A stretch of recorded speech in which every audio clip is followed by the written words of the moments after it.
In the northern Syrian town of Qamishli this week, 3 car bombs in a single day. At least 5 people died, more than 20 were injured. For the Kurds who've spent half a decade fighting ISIS on the West's behalf, there is no doubt this was the work of Islamic State sleeper cells. The organisation is making a comeback that threatens us all.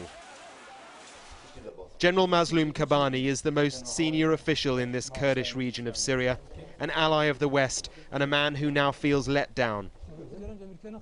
He told Sky News that Turkey's recent incursion into the area is undoing everything he and the Western coalition have achieved.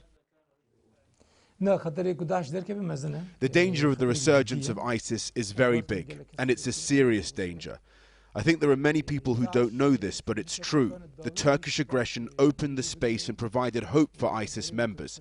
And the cities that Turkey entered will be a base for ISIS to reform itself. And he made an extraordinary allegation against a NATO member country. He claimed that not only was Turkey allowing ISIS to return, it is encouraging it. So this is a very serious allegation. You're suggesting that a NATO member is actively encouraging ISIS to return to an area that you and the coalition removed them from. Is that right?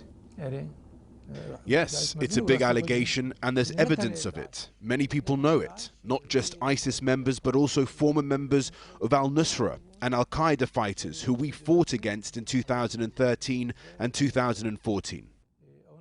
The Turkish government says such claims are preposterous.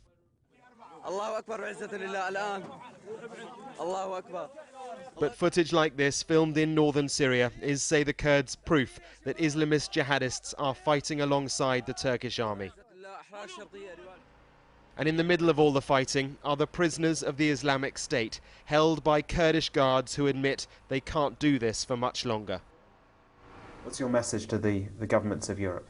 We repeatedly told them they have 2 choices: to take back their prisoners and put them on trial, if they can do so, or to set up an international court here, because we can't hold them forever. Has either of those plans got any traction? No.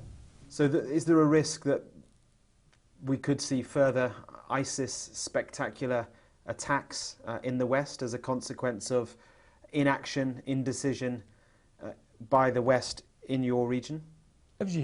This is possible. It's one of the expected things that may happen in the future.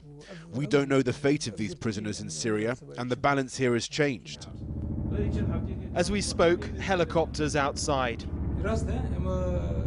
The Americans, he told me, they didn't really leave as Donald Trump had claimed, but their mission here now is confused. And while it is, ISIS, he says, is reforming. Mark Stone, Sky News in Syria.